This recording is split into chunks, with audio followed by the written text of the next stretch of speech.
चलिए अब देखिए श्लोक नंबर 9। सर्वेषु सर्वेष्वि तु स्व हर हः, ये है आपके संधि के साथ है, ठीक है।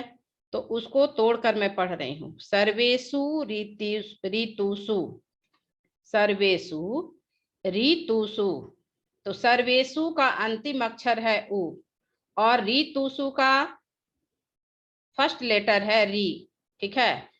तो उ के सामने भिन्न स्वर वर्ण रहने से किस संधि का नियम लागू होगा, बताओ तो। सर्वेषु ऋतुषु किस संधि का नियम लागू होगा, बोलो। सर्वेषु प्लस ऋतुषु, इसका संधि विच्छेद हुआ, तो सर्वेष्व सर्वेष्वि तुषु है ना। तो किस संधि का नियम लागू हुआ, यन संधि का नियम लागू हुआ। यदि ई उ री और लिरी के बाद भिन्न स्वर वर्ण रहे तो ई के बदले या, उ के बदले व, री के बदले रा और लिरी के बदले ला हो जाता है। इसलिए सर्वेषु का अंतिम अक्षर है उ और ऋतेषु का प्रथम अक्षर है री, ठीक है। तो उ की जगह व हो गया। तो जब सर्वेषु से उ हटाए, ठीक है, तो अंतिम जो सु का स अक्षर है उससे उ हटा लिए और उस उ के बदले व हो गया। देखो क्योंकि इसमें थोड़ा संधि समझने का है, नहीं तो फिर नहीं कर पाओगे। तो जब उ का व हो गया तो स में हलंत हो गया, इसलिए संधि होने पर देखो आधा मूर्धन्य स है और उ के जगह व हुआ, ठीक है। सर्वेषु ऋतुषु, और जो ऋतुषु का री है वह व में जाकर मिल गया तो व्री हो गया और ऋतुषु का तुषु बचा, ठीक है। तो सर्वेषु ऋतुषु। अब फिर ऋतुषु के बाद अहर अह है, ठीक है, अहर ह है। तो यहाँ अहर ह का ऋतुषु का अंतिम अक्षर फिर उ आया और उधर अहर हर है, तो इसलिए अहर ह का फर्स्ट लेटर है आ। तो फिर इसमें यन संधि का नियम लागू हुआ, सेम संधि, तो वहां पर भी उ का व हो गया, ठीक है। अब उस व में उ का व हुआ और पहला जो स है वह हाफ बच गया। तो यहाँ पर आप देखिए सर्वेष्वि तु स्व, आधा मूर्धन्य स है और चूंकि उ का व हुआ और फिर अहर ह बाद में आ जो है व में मिल गया, ठीक है। तो हर ह बचा, वो उसमें जुट गया। तो इस पूरे पद का संधि विच्छेद हुआ सर्वेषु प्लस ऋतुषु प्लस अहर ह, समझे। सर्वेषु प्लस ऋतुषु प्लस अहर ह, सर्वेषु प्लस ऋतुषु प्लस अहर ह, ठीक है। आया समझ में, कॉपी रखिए वहां पर, आया समझ में। हेलो, हाँ बोलो तो मैं आगे बढ़ूंगी। श्लोक नंबर 9 का पहला पद सर्वेषु प्लस ऋतुषु प्लस अहर ह, दोनों में यन संधि है, समझे। समझ गए।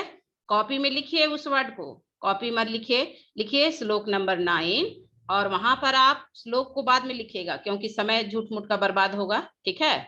2 लाइन छोड़ दीजिए श्लोक के लिए, लेकिन उस वर्ड को बुक से देख करके, ठीक है, आप संधि विच्छेद लिखिए जो मैं बोल रही हूं। पहले आप संधि विच्छेद लिखिए। सर्वेषु, सर्वेषु लिखिए, सर्वेषु तो आसान है। आ? सर्वेषु प्लस ऋतुषु, ऋतु का में ऋषि वाला री होगा, ठीक है। र देखा दीर्घईकार नहीं दोगे, रीसी वाला री तुसु, इसमें भी मूर्धन्य स प्लस अ ह र ह में विसर्ग अहर रहा, ठीक है। सर्वेषु प्लस ऋतुषु प्लस अहर ह, लिख लिए, लिख लिए, बोलिए, लिख लिए? Yes ma'am, yes ma'am. सही से लिखे? ठीक है। अब आप वहां पर देखिए, आपके पास बुक है कि जो संधि श्लोक में आपका संधि देकर दिया हुआ है, तो सर्वेषु का अंतिम अक्षर है उ, ठीक है, तो उसके बदले हो गया व, और सर्वेषु का स से उ हटकर व हुआ, तो स हटा उसे तो आधा सा हो गया, और व है तो व में फिर ऋतुसु का री मिल गया तो व्री हो गया, ठीक है। फिर ऋतुसु का, फिर उसमें उ का व हो गया तो सब आधा हो गया, और फिर अहर ह है तो अ मिल गया व में, तो ठीक है, व का हलंत हट गया, और ये ह र ह जोड़ दिए, तो सर्वेषु प्लस ऋतुषु प्लस अहर ह इक्वल टू सर्वेष्वृतुस्वर स्व हर ह, ये हो गया संधि। क्लियर हो गया? आगे बढ़े, देखो ध्यान से, सारे से पूछ रही हूं, आगे बढ़े? हाँ बोलो जल्दी, आगे बढ़े? हेलो हेलो, आगे बढ़े कि नहीं बढ़े? अब कुछ नहीं बोलोगे तुम लोग? Yes ma'am. ठीक। अब देखो, एक श्लोक में, श्लोक नंबर 9 थोड़ा बहुत समझने का है, क्योंकि संधि तोड़कर नहीं पढ़ोगे तो रट्टुमल नहीं बन सकते हो, रट के याद ही नहीं रख सकते। अब 2 ही पद है, देखो इसमें 3 पद में 2 एक सेम संधि हुआ, यन संधि पहला पद में, और ये दूसरा पद है, तो पुंभीरात्म हितैषी भी वर्ड है, पुंभीरात्म हितैषी भी। अब इसका लिखिए, पुंभी, प में छोटा उ, हर स्वीकार, आधा म, भ में विसर्ग, पुंभी, ठीक है। पुंभी प्लस, क्योंकि भी का विसर्ग के बदले देखो र आया है, तो र में हलंत है, पुंभी के बदले पुंभीर होगा, ठीक है। और उधर आत्महितैषी भी, तो पुंभीर में र में हलंत है, आ मिल गया तो पुंभीरा हो गया, ठीक है। इसलिए इसका संधि विच्छेद अब कीजिए, पुंभी प्लस आत्महितैषी भी, इसमें 2 पद में है, पुंभी प्लस आत्महितैषी भी, लिखिए, पुंभी प्लस आत्महितैषी भी।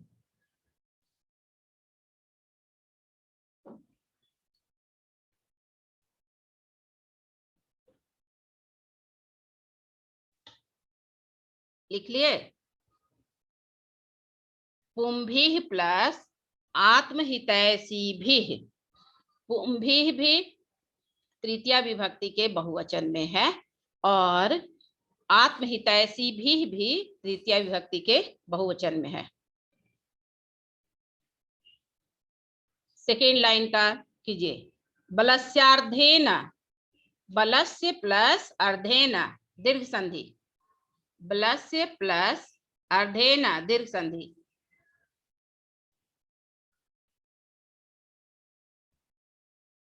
बलस्य प्लस अर्धेन दीर्घ संधि, ठीक है। बलस्यार्धेन, अब बलस्यार्धेन किस विभक्ति में है? तृतीया विभक्ति में।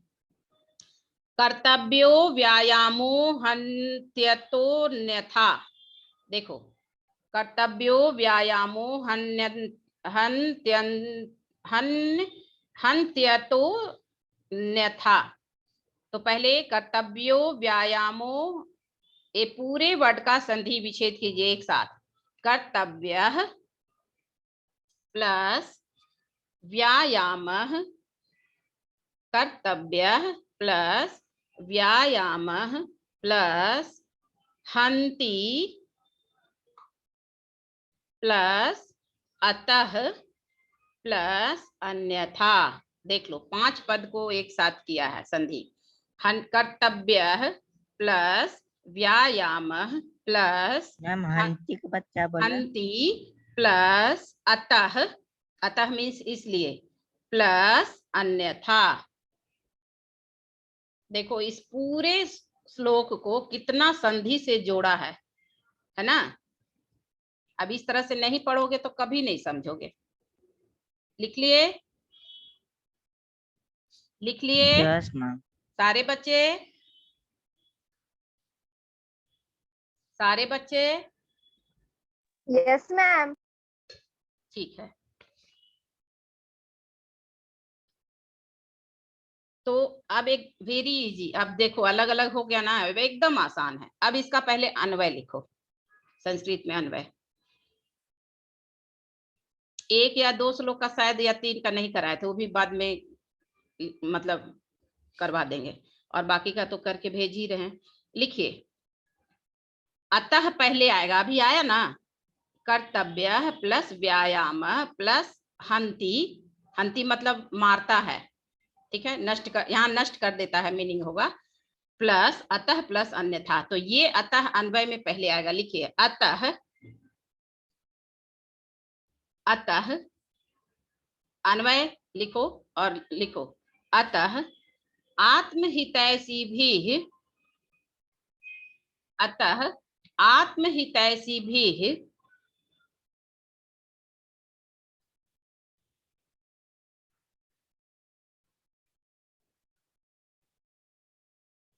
पुंभी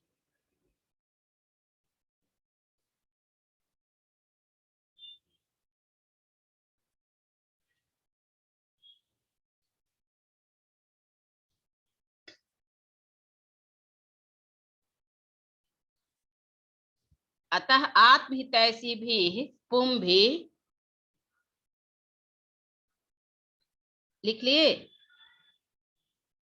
प में छोटा ऊ, हर्षविकार, आधा मां, भ में विसर्ग, पुंभी।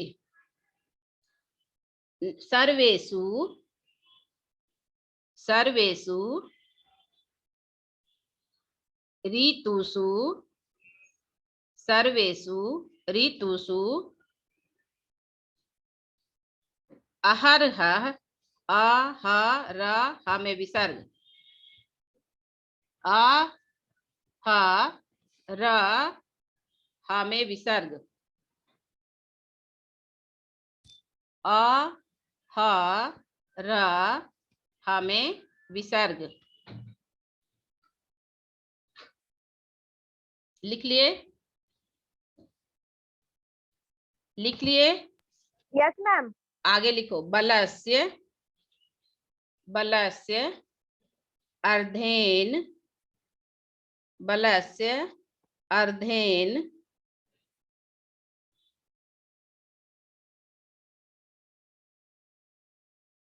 व्यायामः, व्यायामः कर्तव्यः, कर्तव्यः अन्यथा, अन्यथा हन्ति, अन्यथा हन्ति। पूर्ण विराम। ये अन्वय हो गया।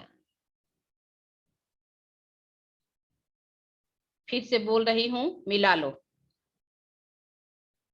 सबका हो गया? हाँ बोलिए। Yes, ma'am. ठीक, मिलाइए फिर से। अन्वय, अतः आत्महितैषी भी पुंभी सर्वेषु ऋतुषु अहरह बलस्य अर्धेन व्यायामः कर्तव्यः अन्यथा हन्ति।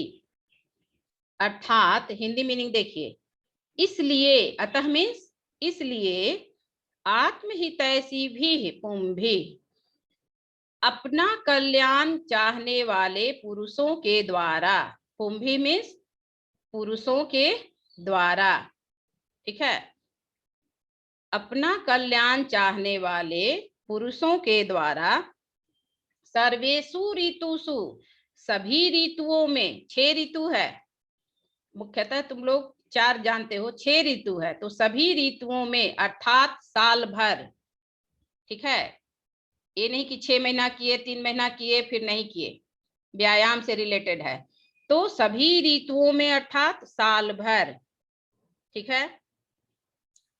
अहर अहर, अहर अहर मीन्स अहन, अहन प्लस अहन, इसका संधि विच्छेद क्या हो जाएगा, अहर हह का अहन प्लस अहन, मतलब दिन रात, प्रतिदिनम, ठीक है, अहर हह का सिनोनिम्स प्रतिदिनम, तो प्रतिदिन बलस्य अर्धेन व्यायाम कर्तव्य, अपने बल का, अपने शक्ति का आधा, शक्ति से आधा व्यायाम ही करना चाहिए, अन्यथा हंति, अन्यथा ऐसा व्यायाम करने से वह नष्ट हो जाता है, वह व्यायाम फायदा नहीं देता है। मतलब मान लो कि मुझे योग मैं 1 घंटा कर सकती हूँ और मैं एक ही दिन में 4 घंटा करूं कि चलो आज समय है तो 4 घंटा कर लेते हैं, कल आधा घंटा ही करेंगे, ठीक है, 1 घंटा करना है तो 4 दिन का एक ही दिन कर लिए 4 घंटा, तो उससे क्या होगा, मेरा शरीर और थक जाएगा और हम खुद नष्ट हो जाएंगे। तो क्या यहाँ पर कह रहा है कि अगर जो हमारा, जिसका भी अपना, हर आदमी का अपना अलग अलग बल होता है, शक्ति होता है, कोई 2 किलोमीटर पैदल चल सकता है, कोई 4 किलोमीटर चल सकता है, ठीक है, और कोई 10 कदम भी नहीं चल सकता है। तो यहाँ पर क्या कह रहा है कि व्यायाम, कैसा व्यायाम करना चाहिए, तो ऐसा व्यायाम करना चाहिए कि जो हमारा बल है, जो हमारी शक्ति है, उसका आधा ही 50% व्यायाम करने में अपना उस शक्ति को लगाना चाहिए, नहीं तो उल्टा होता है, लाभ के बदले हानि ही होती है, और ऐसा व्यायाम नष्टकारक होता है, हानिकारक होता है, लाभदायक नहीं होता है। तो हमारा जो शरीर है और हमारी शक्ति में जितना बल है, हमें उस बल का, उस शक्ति का आधा ही व्यायाम करने में खर्च करना चाहिए, लगाना चाहिए। मेन जिस्ट, मेन सार, मेन भाव यही है।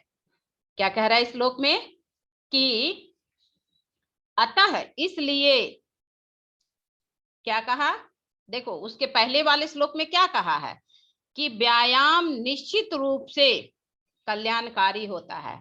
तो इसके लिए जो व्यक्ति चिकनाई वाला भोजन करने वाले बलशाली व्यक्तियों के लिए, जो व्यक्ति चिकनाई वाला भोजन करता है, ठीक है, ऐसे व्यक्तियों के लिए तो व्यायाम निश्चित रूप से लाभदायक है, ठीक है, और ऐसे व्यक्तियों के लिए व्यायाम जो है वह सर्दी के दिन में भी और वसंत ऋतु में भी और अधिक लाभकारी हो जाता है। देखो ये, अब इसको इस तरह से समझिए कि सर्दी के दिन में हम लोग क्या करते हैं, ठंड के वजह से कम पानी पीते हैं ना, हाँ, और सर्दी के दिनों में खाना भी ज्यादा खाते हैं गर्मी के अपेक्षा, ठीक है, तो क्या होता है उससे, और अगर हम व्यायाम नहीं करते हैं, ठीक है, तो हमारा खाना ठीक से नहीं पचता है। लेकिन जो व्यक्ति रोज व्यायाम करता है, सालों भर व्यायाम करता है, वह तो बलशाली हो जाता है ना। तो ऐसा व्यक्ति, इसलिए वही कह रहा है श्लोक नंबर 8 में कि चिकनाई युक्त घी तेल भी खूब खाता है, तब भी चिकनाई युक्त भोजन खाने वाले व्यक्ति के लिए व्यायाम तो हमेशा ही पथ्य कल्याणकारी है, और ऐसे व्यक्ति को सर्दी के दिनों में भी और वसंत ऋतु में भी, ठीक है, ऐसे व्यक्ति के लिए व्यायाम और अधिक लाभकारी होता है। जो व्यक्ति चिकनाई वाला भोजन खाता है उसे सर्दी के दिनों में और बसंत ऋतु में उसके लिए व्यायाम और अधिक लाभदायक होता है। उसे उस ऋतु में तो और व्यायाम करना चाहिए, क्योंकि तेल युक्त खाना पचाने के लिए व्यायाम करना जरूरी है, तो उसके लिए लाभकारी होता है। तो इसलिए ये श्लोक नंबर 8 में कहा। अब श्लोक नंबर 9 में वही कह रहा है कि सर्वेषु ऋतुषु अहरः पुंभी आत्महितैषी भी। ठीक है, बलस्य अध्ययन कर्तव्य व्यायाम हंति अतः अन्यथा। इसलिए श्लोक नंबर 9 में अब इस बात को कह रहा है, इसलिए कि आत्महितैषी भी, जो व्यक्ति अपना कल्याण चाहता है, ठीक है, तो इसलिए आत्महितैषी पुंभी, अपना कल्याण चाहने वाले पुरुषों के द्वारा सर्वेषु ऋतुषु अहरः, सभी ऋतुओं में प्रतिदिन, ठीक है, अहरः मीन्स दिन रात, ठीक है, दिन रात नहीं, प्रतिदिन, एवरी डे, सभी ऋतुओं में अर्थात साल भर 365 दिन, एवरी डे, प्रतिदिन, व्यायामस्य बलस्य अर्धेन व्यायाम कर्तव्य है। सभी ऋतुओं में प्रतिदिन अपने बल का आधा शक्ति ही व्यायाम करने में लगाना चाहिए। हमारे पास जितनी शक्ति है, जितना बल है, उसका आधा हिस्सा ही व्यायाम करने में लगाना चाहिए। अन्यथा हंति, अन्यथा नहीं तो वह मारा जाता है, अर्थात नष्ट हो जाता है। ऐसा व्यक्ति जो अपने बल से ज्यादा, ठीक है, जितना भी उसके पास बल है, उसे उस बल का, उस शक्ति का पूरा 100% व्यायाम करने में लगा देता है, तो ऐसा व्यायाम व्यक्ति, उस व्यक्ति के लिए हानिकारक ही होता है, लाभदायक नहीं होता है। ठीक है, इसलिए जो व्यक्ति 365 दिन अर्थात एवरी डे, अर्थात प्रतिदिन व्यायाम करता है, उसे अपने बल का आधा हिस्सा ही, आधा शक्ति ही व्यायाम करने में लगाना चाहिए। नहीं तो वह नष्ट हो जाता है। नहीं तो ऐसा व्यायाम करने वाला व्यक्ति, ठीक है, नष्ट हो जाता है, उसकी शक्ति और नष्ट हो जाती है, वह लाभकारी नहीं रहती है। तो फिर से एग्जैक्ट मीनिंग, इसलिए,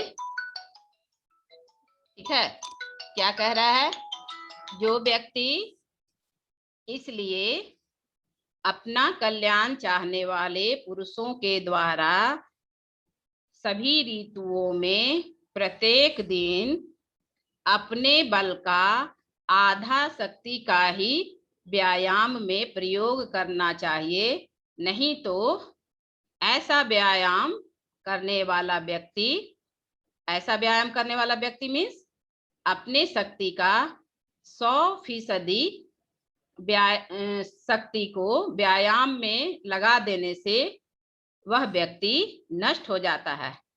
ठीक है, ऐसा व्यायाम करने वाला व्यक्ति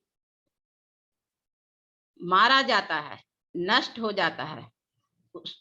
ऐसा व्यायाम उसे फायदा नहीं पहुंचाता है, बल्कि हानि ही पहुंचाता है। क्लियर हो गया? बोलिए, क्लियर हो गया? हाँ, हेलो हेलो, यस मैम। फिर से देखो, एकदम वर्ड टू वर्ड जो अन्वय में जाइए। इसलिए आत्महितैषी भी पुंभी, अपना कल्याण चाहने वाले पुरुषों के द्वारा सर्वेषु ऋतुषु, सभी ऋतुओं में, अहरः मतलब प्रतिदिन, बलस्य अर्धेन अपने बल का आधा शक्ति, व्यायाम कर्तव्य, व्यायाम में लगाना चाहिए, अन्यथा हंति, नहीं तो वह व्यक्ति नष्ट हो जाता है। ठीक है, या नहीं तो ऐसा व्यायाम हानिकारक होता है। ये हो गया exact meaning. Word to word meaning भी क्लियर हो गया, अन्वय भी क्लियर हो गया। आगे बढ़े, बोलो। Yes ma'am. Every child, total अभी 18 बच्चे थे, 16 हो गए। श्लोक नंबर 10, हृदय स्थान स्थितो वायुर्यदा वक्त्रं प्रपद्यते व्यायामं कुर्वतो जन्तोस्तद् बलार्धस्य लक्षणम्। हृदय स्थान स्थितो, हृदय मीन्स हृदय में, स्थान हृदय के स्थान में, स्थित मीन्स स्थित, वायु यदा, वायुर्यदा का संधि विच्छेद वायु प्लस यदा, ठीक है। वक्त्रम प्रपद्यते, वायु यदा वक्त्रम प्रपद्यते, ठीक है।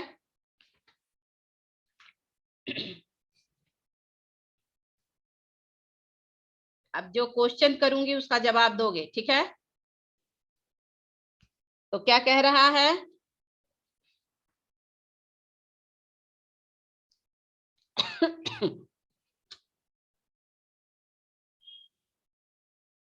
आगे देखिए श्लोक नंबर, हाँ, हृदय स्थान स्थितो वायुर्यदा वक्त्रम प्रपद्यते व्यायामं कुर्वतो जन्तोस्तद् बलार्धस्य लक्षणम, ठीक है। हृदय स्थान स्थितो वायुर्यदा वक्त्रम प्रपद्यते व्यायामं कुर्वतो जन्तोस्तद् बलार्धस्य लक्षणम।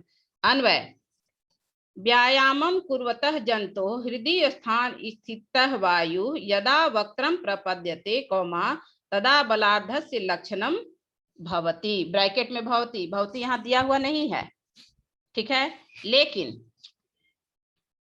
आप इसलिए ब्रैकेट में दे रहे हैं पूर्ण विराम, ठीक है। तो अब इसका मीनिंग देखिए,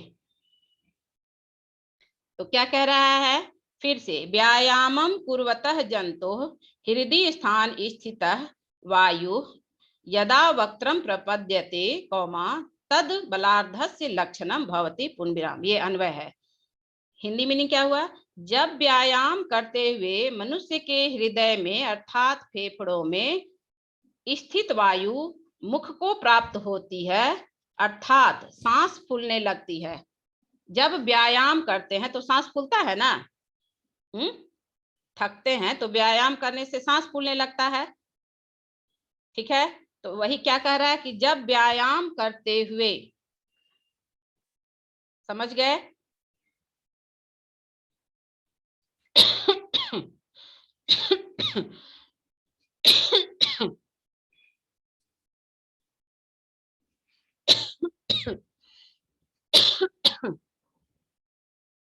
फिर से देखिए, व्यायामं कुर्वतः जंतो हृदय स्थान स्थितः वायु, व्यायाम करते हुए लोगों के हृदय में स्थित वायु जब वक्त्रम मीन्स फेफड़ों में, ठीक है, तो प्रपद्यते,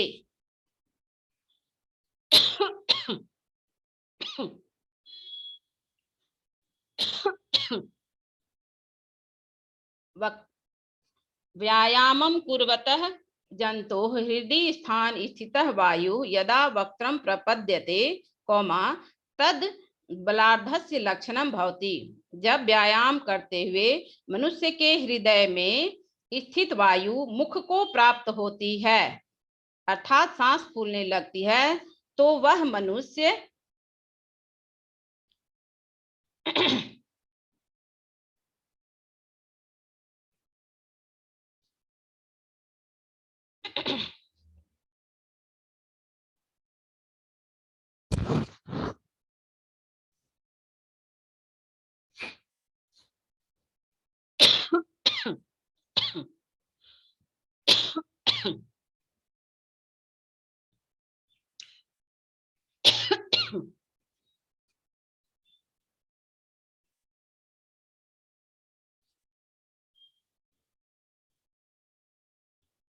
हाँ, तो वह उस मनुष्य के आधे बल का लक्षण होता है। जैसे देखो अभी मुझे मतलब खांसी आने लगी, क्या कह रहा है, जब व्यायाम करते हुए मनुष्य के, प्राणी के, जंतु मीन्स प्राणी न, ठीक है, और वक्त्रम मीन्स मुखम, समझ गए, कि जब व्यायाम करते हुए प्राणी के हृदय में स्थित हवा, वायु मीन्स हवा, वक्त्रम प्रपद्यते, मुख को प्राप्त होने लगती है, यानी फेफड़ा से हवा निकल करके और मुंह के माध्यम से बाहर आने लगती है। ठीक है, तो अर्थात सांस फूलने लगती है, तो वह उस मनुष्य के आधे बल का लक्षण होता है। समझ गए? वक्त्रम मीन्स मुखम और प्रपद्यते प्राप्तम भवति। फिर से देखिए, हृदय स्थान स्थितो वायु यदा वक्त्रम प्रपद्यते व्यायामं कुर्वतो जंतोः तत् बल अर्धस्य लक्षणम। हृदय स्थान स्थितः प्लस वायु प्लस यदा, संधि विच्छेद, श्लोक नंबर 10 का वर्ड टू वर्ड मीनिंग। पहले हृदय स्थान स्थितः प्लस वायु प्लस यदा, ठीक है, मतलब हृदय के स्थान में स्थित हवा जब वक्त्रम मीन्स मुखम, प्रपद्यते मीन्स प्राप्त होती है, व्यायामम कुर्वतः जंतोः तद बलार्धस्य लक्षणम। अब यहाँ पर व्यायामम मीन्स व्यायाम को, कुर्वतः प्लस जंतोः प्लस तत् प्लस बल प्लस अर्धस्य, ये हुआ संधि विच्छेद। फिर से कुर्वतः प्लस जंतोः प्लस तत् प्लस बल प्लस अर्धस्य। कुर्वतः प्लस जंतोः के बीच में विसर्गस्य उत्तम है। ठीक है, कुर्वतोः प्लस जंतोः के बीच में विसर्गस्य उत्तम है। और ठीक है, जंतोः प्लस तत् के बीच में विसर्गस्य सत्वम है। और तत् प्लस बल के बीच में जसत्व संधि है। और बल प्लस अर्धस्य के बीच में दीर्घ संधि है। तो कितना संधि हुआ इस दो पद में? कुर्वतो जंतो तद बलार्धस्य में देखो कितना संधि है। पहला कुर्वतः प्लस जंतोः में विसर्गस्य उत्तम, दूसरा जंतोः प्लस तत् में विसर्गस्य सत्वम, तीसरा तत् प्लस बल में जसत्व संधि, तीसरा संधि हो गया। चौथा बल प्लस अर्धस्य में दीर्घ संधि। ठीक है, तो दो में हो गया विसर्ग संधि, एक में जसत्व संधि व्यंजन संधि और एक में स्वर संधि। तो दो पद के बीच में तीनों संधि आ गया, स्वर संधि भी, व्यंजन संधि भी और विसर्ग संधि भी। तो इस तरह से तोड़ के नहीं पढ़ोगे तो नहीं समझ में आएगा। लक्षणम मीन्स लक्षण है। जैसे अभी पढ़ाने के दौरान मुझे ही है ना खांसी आने लगी, तो क्या कह रहा है कि हृदय में जो स्थित हवा है वह जब, ठीक है, यदा वायु, जब हवा, कौन कैसी हवा? जो हृदय, हृदय शब्द है सप्तमी विभक्ति एक वचन में हृदय हुआ, हृदय में स्थित है वह हवा वक्त्रम प्रपद्यते, मुख को प्राप्त होती है। ठीक है, तब क्या होता है? व्यायामम कुर्वतः, व्यायाम करने वाले व्यक्ति का, जंतोः मीन्स प्राणी का, तत् बल अर्धस्य लक्षणम, उस व्यायाम करने वाले प्राणी के बल का यह आधा लक्षण बताता है। ठीक है, जो व्यक्ति व्यायाम करने के क्रम में जिस व्यक्ति की सांसें फूलने लगती है, अपनी भाषा में समझिए, व्यायाम करते हुए जिस व्यक्ति की सांसें फूलने लगती है, ठीक है, तो यह इस चीज को बताता है कि वह व्यक्ति अपने मतलब शक्ति का आधा हिस्सा का प्रयोग कर सकता है। ठीक है, उससे ज्यादा का नहीं। क्लियर हुआ?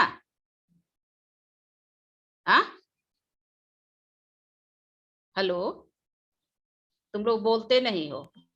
क्लियर हुआ? एकदम क्लियर है। अन्वय लिखवाए ना, बोलो। अन्वय लिखवाए तो अन्वय में क्या लिखवाए बताओ, बताओ। अन्वय से एकदम क्लियर है, बोलिए।